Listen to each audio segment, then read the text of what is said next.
myself Vimlesh Sharma. In previous class, I have taught you about the agriculture management, and I have taught you that what is crop and how many types of crop. I have taught you that 3 types of crop: Rabi crop, Zaid crop, and Kharif crop. Now, today I will taught you about the agriculture practice from class 8. Agriculture practice. These are activities in a particular sequence by farmers over a period of time to cultivate a good crop. एक अच्छी crop लेने के लिए, एक ज्यादा फसल लेने के लिए, जो हम जिस सीक्वेंस में आपको पता है कि हम किसी भी काम को यदि एक सिस्टमेटिक वे से करते हैं, जैसे हमारी दिनचर्या है, हम यदि अपनी दिनचर्या को एक सिस्टमेटिक वे से बनाते हैं तो हमारी लाइफ सक्सेस हो जाती है। इसी तरह से यदि हम एक फसल पैदा कर रहे हैं और उस फसल को यदि हम एक फार्मर के अंडरटेकिंग में हम उसको एक सीक्वेंस में चलाते हैं तो वो एक बहुत अच्छी फसल पैदा होती है।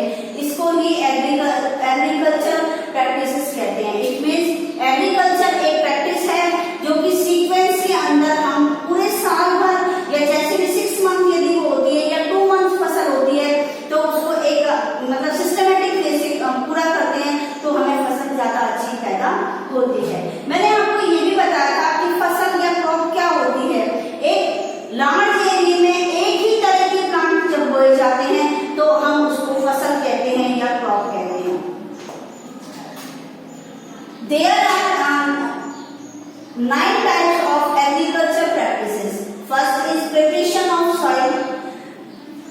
Second is sowing seeds. Third, manuring. 4, irrigation. 5, protection. 6, harvesting. 7, threshing. 8, winnowing, and 9, storage. Now, preparation of soil. Preparation of soil means होता है कि हम किस तरह से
मीन्स होता है हल चलाना, और सेकंड है लेवलिंग। लेवलिंग मीन्स इसके ऊबड़ खाबड़ ना हो, इसको लेवल बनाया जाता है। जो आपका खेत है उसको लेवल के अंदर लिया जाता है, ताकि जो पानी आप उसके अंदर डालें वो एक जगह गड्ढा ना हो, कहीं इकट्ठा पानी ना हो, या ऐसा ना हो कि जहाँ किसी प्लांट को पानी ना मिले, पानी बह जाए। इसलिए इसका लेवल बहुत जरूरी है। The first is preparation of soil. It is the first step of growing crop. ये first step है crop होने के लिए। It involves losing and turning of soil. ये काम में आता है, जो soil होती है उसको lose करने के काम में आता है, और उसको turn भी किया जाता है, नीचे की soil ऊपर और ऊपर की soil नीचे, इस तरह से उसके अंदर turning आ जाता है। It has two parts. ये दो parts की होती हैं। First आता है plugging and second is leveling. First is plugging. The process of losing and turning of soil is called plugging. Plugging क्या होता है कि ये प्रोसेस है जो आपकी जो soil होती है उसको लूज करने के लिए और ऊपर नीचे टर्न करने के लिए। This is done by using a plug which is either drawn by a pair of bulls. आप जानते हैं कि जो हल चलाया जाता है वो हल दो बुल्स के पेयर होते हैं, वो बुल्स के पेयर उसको खींचते हैं और पीछे से खेतों में हल चलता है। इस तरह से ये चलाया जाता है। या आजकल एक नया दूसरा तरीका, आजकल तो बहुत सारे तरीके चल रहे हैं। उसके बाद ये पहले के टाइम का है जब बुल्स का यूज किया जाता था, लेकिन आजकल ट्रैक्टर के पीछे भी ये हल बांध दिया जाता है और ट्रैक्टर को चलाया जाता है, तो खेत में हल अपने आप चलता चला जाता है। It is important because of the following reason. ये जरूरी क्यों है? Soil जो होती है इसका जो प्रिपरेशन है वो क्यों जरूरी है? ये कुछ थिंग्स हैं, कुछ बहुत अच्छे रीजंस हैं जिससे आपको ये गौर करना बहुत ज्यादा जरूरी है। First is losing soil helps root to go deep through the layer of soil.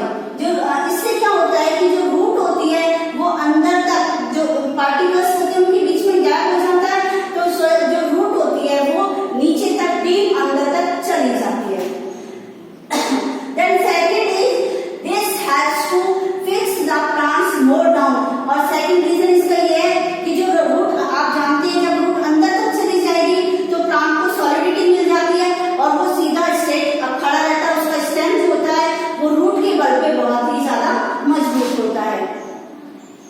Third is loose soil particles have more air space that helps to roots of plants to breathe better. अब जो particles होते हैं, आप जानते हैं जब आपने जो soil है उसको टर्न कर दिया तो उसके बीच के जो particles है उसके अंदर गैप आ जाता है, और जब particles के बीच में गैप आ जाता है तो रूट को ब्रीथ करने के लिए उनके अंदर एयर अच्छे से चली जाती है, ताकि रूट को ब्रीथिंग में बहुत अच्छे से हेल्प मिल जाती है। The fourth is loose soil promotes of the growth of useful soil microbes. These microbes helps to add humus to the soil.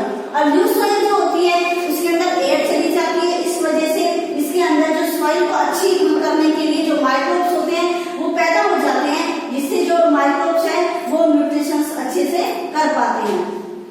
Fifth है by it nutrient rich soil is brought up from lower level of soil, so the plants can use these nutritions. कई बार क्या होता है जो nutrients होते हैं, जो आप मैं लर्निंग और टर्निंग बता रही थी अभी मैं आपको सोइल का, तो उससे क्या होता है कि जो न्यूट्रिएंट्स रिच सॉइल होती है वो ऊपर नीचे चली जाती है और प्लांट्स को न्यूट्रिएंट्स बहुत अच्छे से मिल जाते हैं। 6 is it particles hold more water for a longer duration. जो इसके बीच में पार्टिकल्स के गैप बन जाते हैं, वो गैप जो होते हैं वो वाटर को ज्यादा टाइम तक के लिए अपने पास रख पाते हैं, ताकि रूट उसमें से उसको एब्जॉर्ब कर लेती है। The 7 is loose soil mixed with manure and fertilizer more easily. और जो ये सॉइल जो होती है इसके अंदर अच्छे से जो आपने मैन्योर गोबर की खाद डाली है या आपने फर्टिलाइजर डाला है, यूरिया वगैरह डाला है, वो अच्छे से मिक्स हो जाता है और प्लांट उसको अच्छे से एब्जॉर्ब कर लेता है। The 8th is it helps to remove weeds. Weeds क्या होता है? Weeds जो होती है जिसको हम हिंदी में खरपतवार कहते हैं। खरपतवार मीन्स जैसे आप कोई भी फसल बोते हैं तो उसके अंदर छोटे छोटे जाती है या और भी बहुत सारे प्लांट्स उग जाते हैं,